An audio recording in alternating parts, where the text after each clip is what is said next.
Very good afternoon to you, ladies and gentlemen. Before we start, I think the effects of a good lunch has taken effect. Many of you are feeling sleepy, lethargic. So I was asked to lead a Gangnam style dance with you.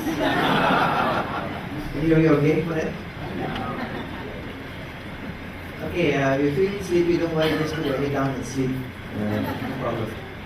Okay, I'm going to talk to you a little bit about the approach called internalized self-evaluation.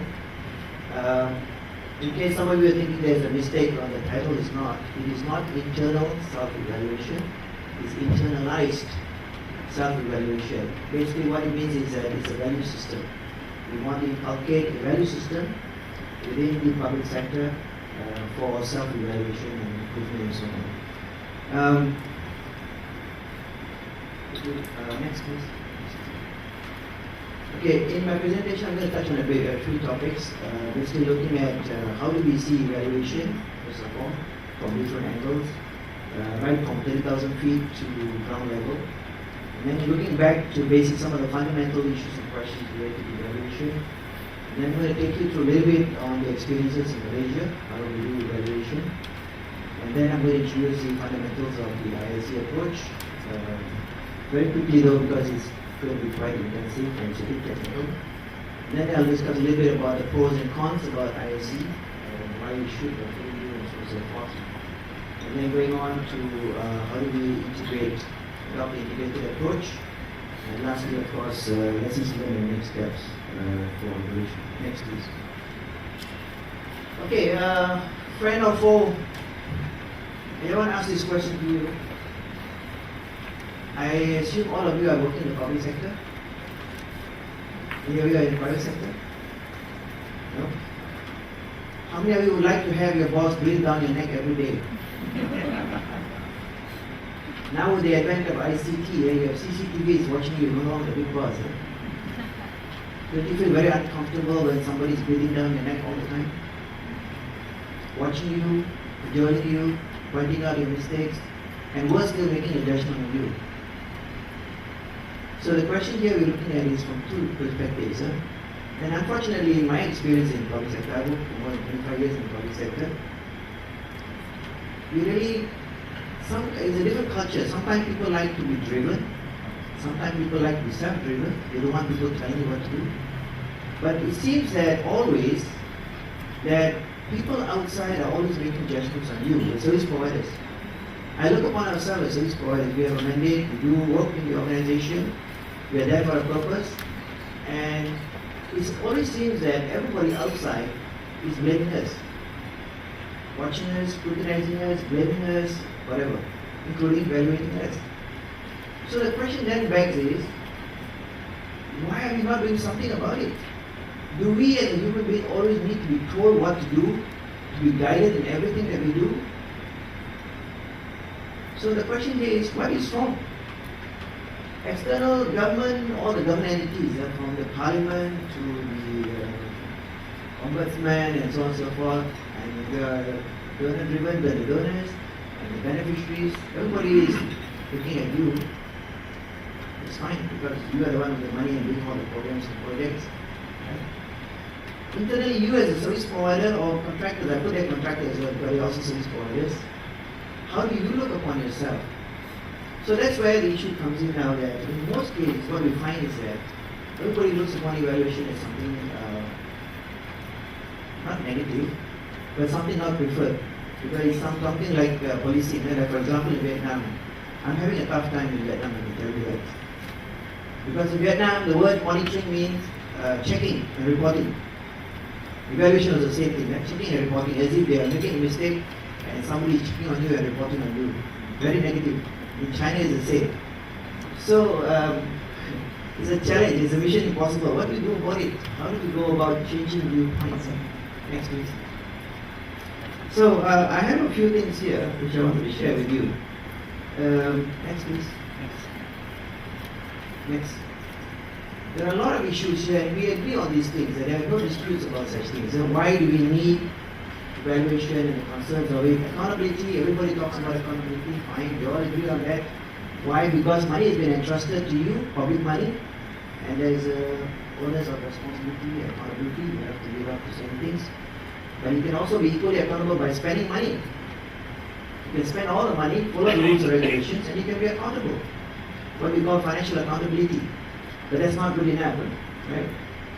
Concerns by funders, because funders are giving you money, whether it's parliament or donors, they're giving you money, you need to report to them, so they're very concerned how you're using the money. We all know that, and that's acceptable. Nobody's complaining about that. Compliance. Rules and regulation, policies are in place. Compliance, everybody wants you to comply. And therefore they need to know whether you are complying or not. Right? It's not about financial rules and regulations. It's about program purposes, policies, and so on and so forth. This is very nice. Independent and unbiased. I know it has come out a few times in the discussions. Right? I'm going to throw some questions at you and I want to see your reaction to these. Right? But anyway, people want independent opinions, unbiased opinions, so that they can trust you and they can make decisions based on the information. Right? Performance, everybody talks about performance, but performance is a multi-dimensional aspect, so we need to see what we mean by performance. And there are things like results, everybody's throwing around words like results and so on and so forth. Okay, next. Internally, as a service provider, next please. We have also our concerns internally here. When we push the agenda on evaluation, the reaction mostly, and I'm sharing this with you from different countries' experience. Time consuming, everybody thinks it's a drudgery, why do I have to do it? Do I have to do it? And so on. Too technical, complicated, so they don't want to know about it. Okay. Burden, because you are so busy doing day in, day out. I don't know what you're doing, but you're doing a lot of things. Try telling a civil servant that you're not busy. It's interesting. I visit my brother who is about 76 years old. Every time I go back to Malaysia, I make it a point to visit my brother.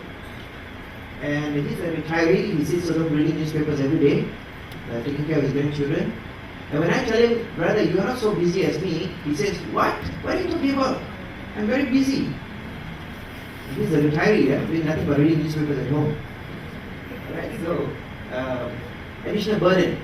Okay? Checking and policing. Right? Checking and policing, not part of the official mandate. That's not in my duty list. Right? About performance monitoring and collecting of data and things like that. No budgets. That's another excuse given very often. And of course, we don't have the resources, human resources to do the work. Okay? So a number of things. That's not the only one. Now let me relate to you a little bit about experience in real life evaluations. In the last 15 or 16 years, I've done literally hundreds of evaluations in different countries. And I hope my donor colleagues will not shoot me after this. It's a horror story out there. Trust me, it's a horror story. You can shoot me, no problem. I will come back again and haunt you again. The reason is this, let me explain. I'm not being radical or something like that. Most of the, in fact, 10 out of 10 evaluations that I've done are ex post. They have these magic things called midterm evaluation and terminal evaluations. The word terminal itself is wrong in the first place. Okay, so ex post, you go in after like 3 years or 4 years or 5 years, something like that, and you want to do this evaluation. The issue of data. When you go in after 5 years to do an evaluation or 3 years, and you ask for data, the people then ask you, what are you asking about? What are you talking about? Okay? Perception. So what I do, normally I do a perception survey. I do these wonderful interviews. I ask people, do you remember this program that you were in last time, 2 years ago or 2 years ago? How did you feel about it? Did you actually benefit from it? What did you think about it? All those nice questions. And of course, then we compile those perceptions and form an evaluation report. Very nice. That's why we feel the feel-good factor. Everybody wants to be happy. The donors want a good report. The internal stakeholders, whoever the government agency is concerned, they want a good report because they don't want to look bad. And the irony of it is they are the ones who hired you. So you don't give a good report, what happens by audit, sir? Then you will not get another job. I'm very smart. I always give a good report. By the way, I'm a persona non grata in Yemen. The government doesn't want to see me there anymore because I gave a bad report for corruption. And I almost said the name. The donor agency who hired me doesn't want me as well. So they were put in a very awkward position. Boy, I tell you, this is very crazy. Ownership, there's no ownership. Yeah, the program, the projects are running, somebody is their project director and so on, they run the project, but they don't own the project really. So they don't internalize it. Black box, the evaluation that's been carried out is a black box completely.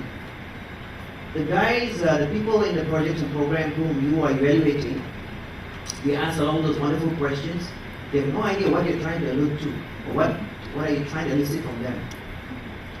Okay? They have no idea about the analysis or what you're coming out with and things like that. They have no idea. Because you don't share with them the methodology. So it's almost a black box process. Nobody knows what's going on. Lessons learned, fantastic. I think now in the recent years it's a little bit better, I should say, not to be too critical. Now, of course, we're trying to see how do we learn. There are hundreds of evaluations done. A lot of good lessons learned, how not to do things, how to do things, and so on. And we always say that lessons learned, there's one section in the report called lessons learned. But it's there, it's sitting on paper, and I don't know who reads it. In the next evaluation, I find the same thing all over again. So it's, I don't know who to blame. Okay, and the issue of sustainability of performance and result, it's a big question mark. So the process is, if that is a real life situation, then why do we keep on doing this? It's like putting a hand in fire and you're complaining all the time it's hot, but you keep on putting the hand in the fire again and again. Doesn't sound logical to me, really. So the bottom line, I think, here is the lesson that what we discovered was, and I tell you, we started this in '96, and we started doing evaluation in a very quick way. And we ran into brick walls each time because of all these problems. Then the biggest complaint from the project managers or the program managers was that now you're asking me all this question, why didn't somebody tell me all this before? You're asking for all this kind of data. I don't even know what data you're talking about, number one. Number two, nobody told me to collect this data in the first place. And now you're coming after 1 year or 2 years or whatever, 5 years, and you're asking me for all this data? So the process is really hopeless. So what we decided was at the time that, well, let's make a difference here. If you want people to perform, you must make sure they are completely knowledgeable about how to plan the program, the dynamic survey, the causal factors, and all of those things. And then we will show them how to internalize this process as a value system, that this is a job or something that they have to do, how best to do it, and how to show results for it. Basically internalizing the whole system. And how, most importantly, how to internalize this thing called evaluation as a critical tool, which you would learn in the universities, how to manage. You know, you learn strategic management in universities. I don't know how many of you learn strategic management. If not in universities, when you start civil service, right, you probably go through some training about strategic management. Do they have evaluation as one component inside there? I don't know. I went through 6 months of induction training before I joined the civil service. There was not one topic or subject on evaluation. Not even on monitoring. And they expect me to perform. So these are the basics we're talking about, that we must actually capacitate the project and program officials. Otherwise, don't expect miracles. And just because you're coming in with an external evaluation is not going to produce results. It's not, because it's not sustainable. So based on that, we came out with a different approach to it.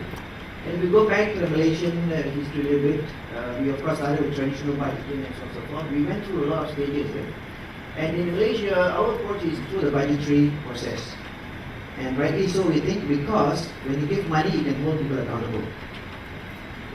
So we used the budgetary process, and we noticed that evaluation is incorporated in every stage through the budgetary process. And in the recent exercise in 2009, when we introduced the concept called integrated results-based management, we again made it mandatory. It has always been mandatory. We again made it mandatory, except that this time we introduced the concept of internalized self-evaluation, where every program, based on a set of criteria, has to carry out formative evaluation. Not summative, formative. And the reason for that, again, is very simple, ladies and gentlemen. We do not believe that the captain has to fly for 1 year before he identifies his mistakes. So in a program, when you're running a program or even a project for that matter, we believe that every year you're using a lot of public money to run a project in the program. You should be able to decide whether your money is hitting the target, if your strategy is correct, are you producing the right results, are you on the right road to producing the right results, and so on. Therefore, you need a tool to help you make the judgment. Because evaluation is value judgment. Right? And how do you do that?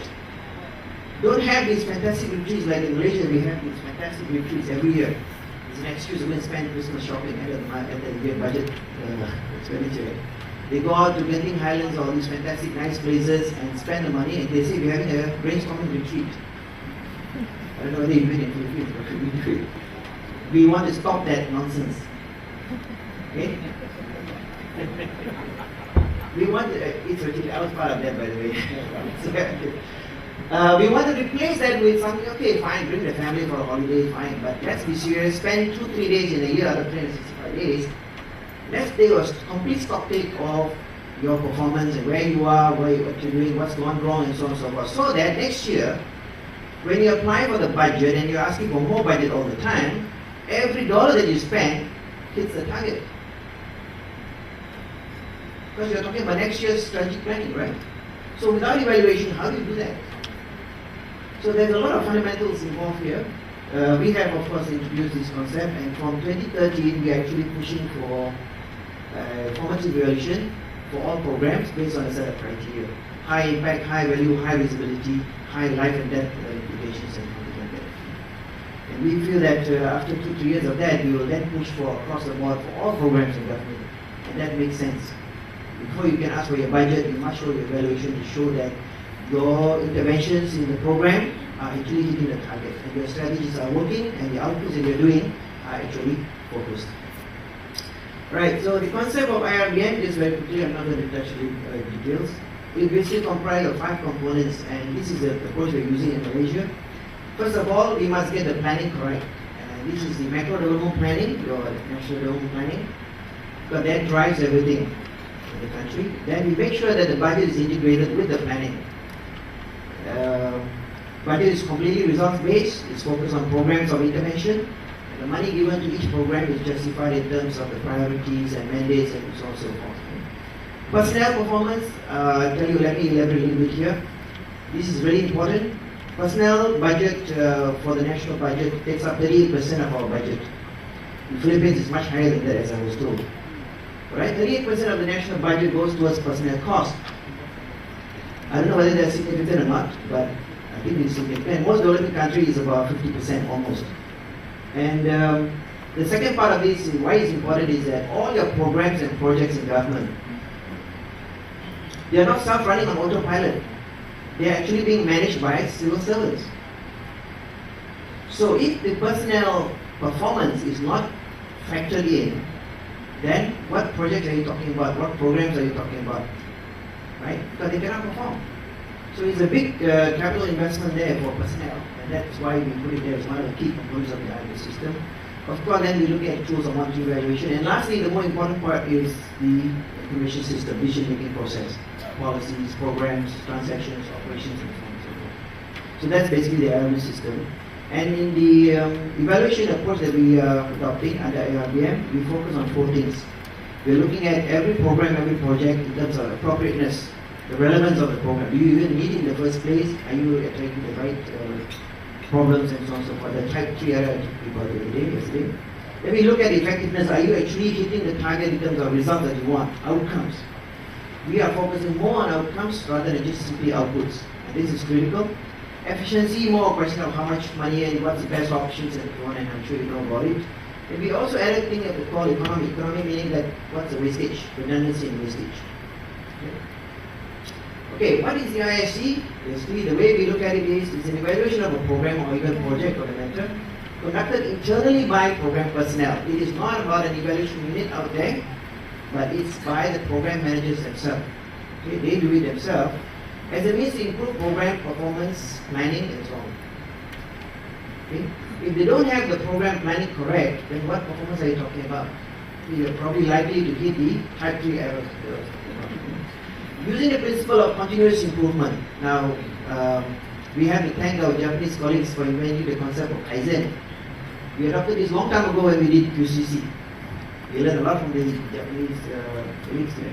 So we have this principle of continuous improvement, but the process is through internal performance management, capacity, tools and systems, not externally driven.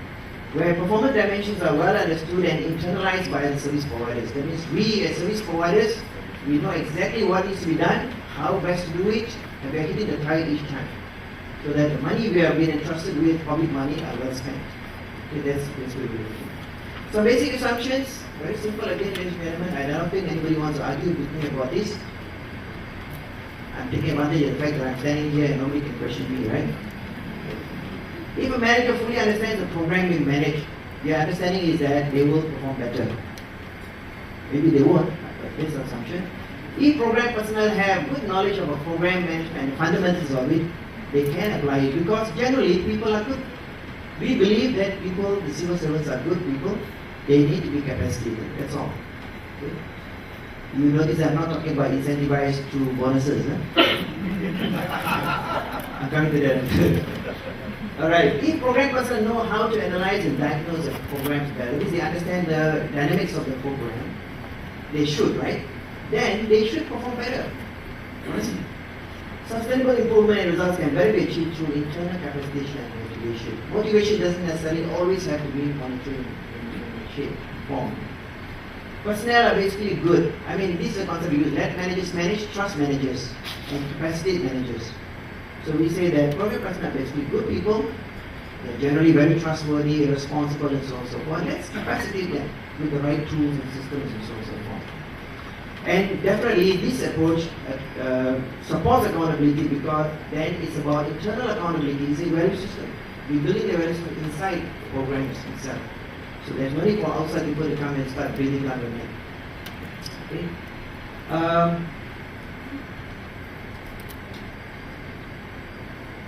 A bit about implementation.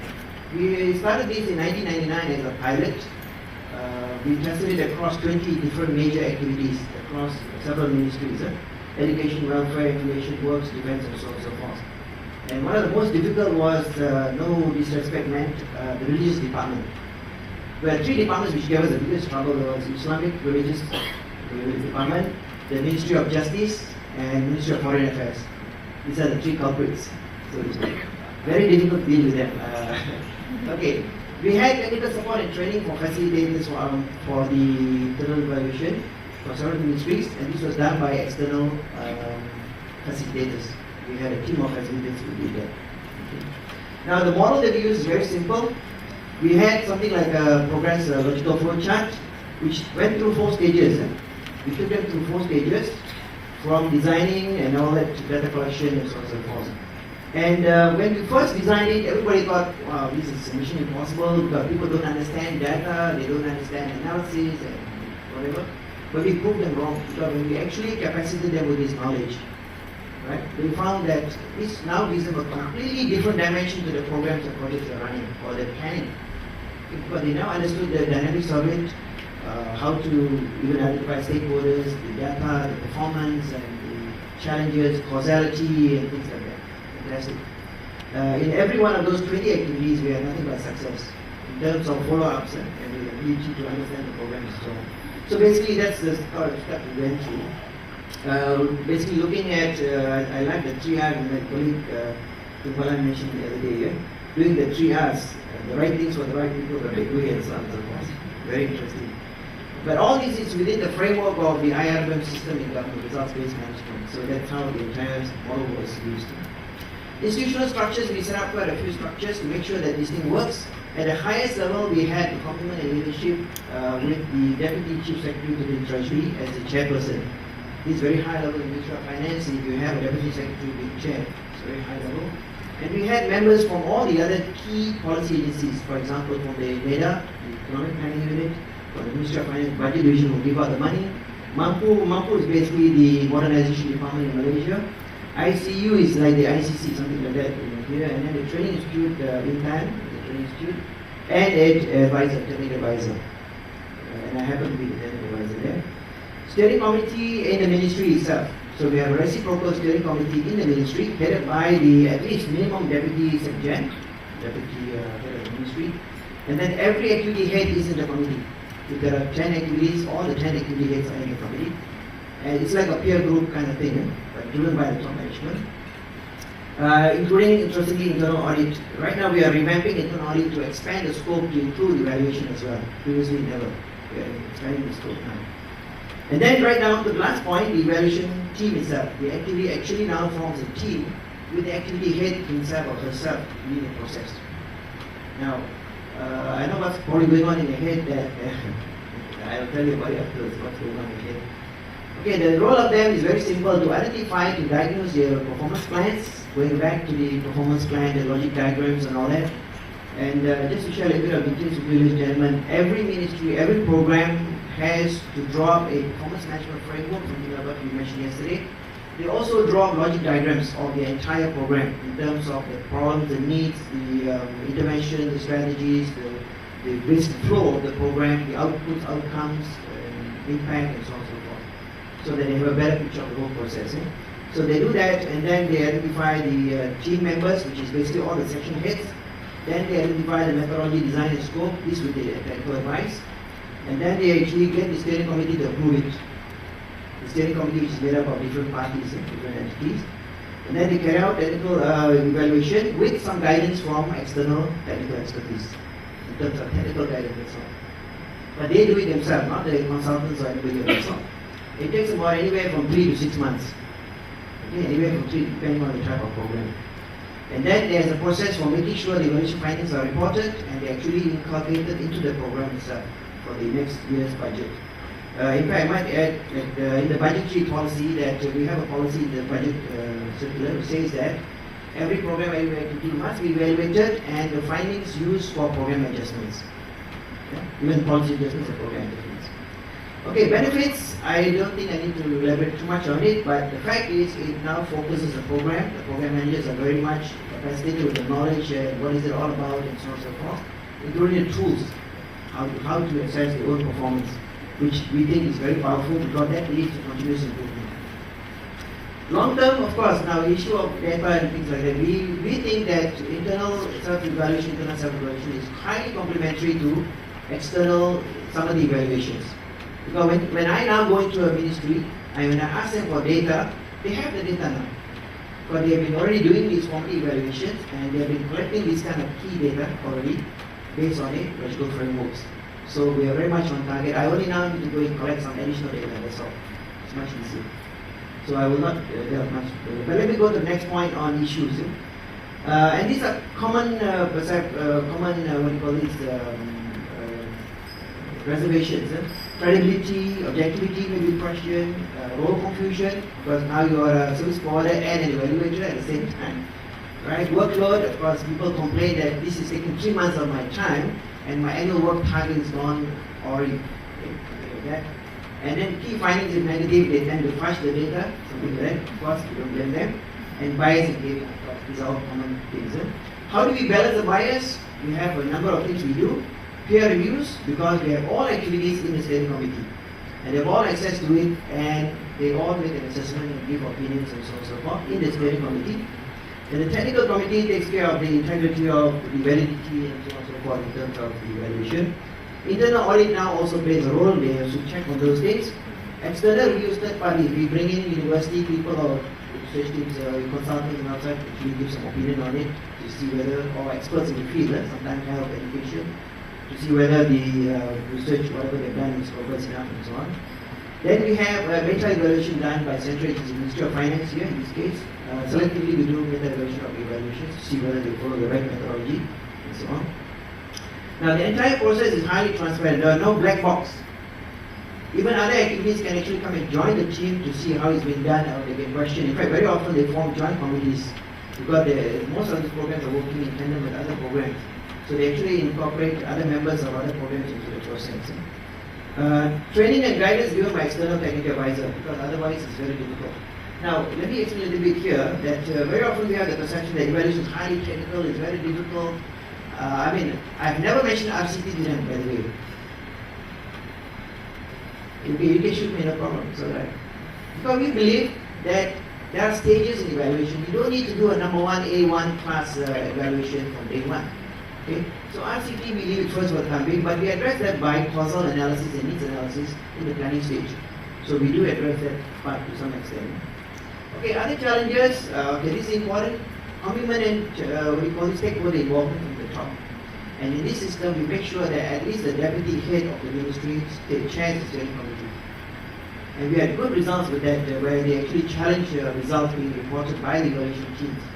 Some of them actually they fudge data. What do you expect, right?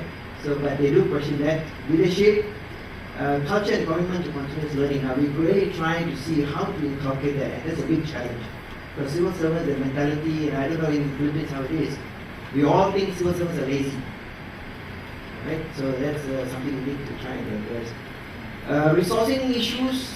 Now, in the current system under IRBM, we are trying to see whether we can set aside 3% of the budget for the ministry, specifically for evaluation. We asked for 5%, but they turned it down, but we have asked for 3 now, they're giving 3, something like that. So, that means in every ministry, every activity, when they prepare the annual budget, 3% of the budget is sort of earmarked for evaluation.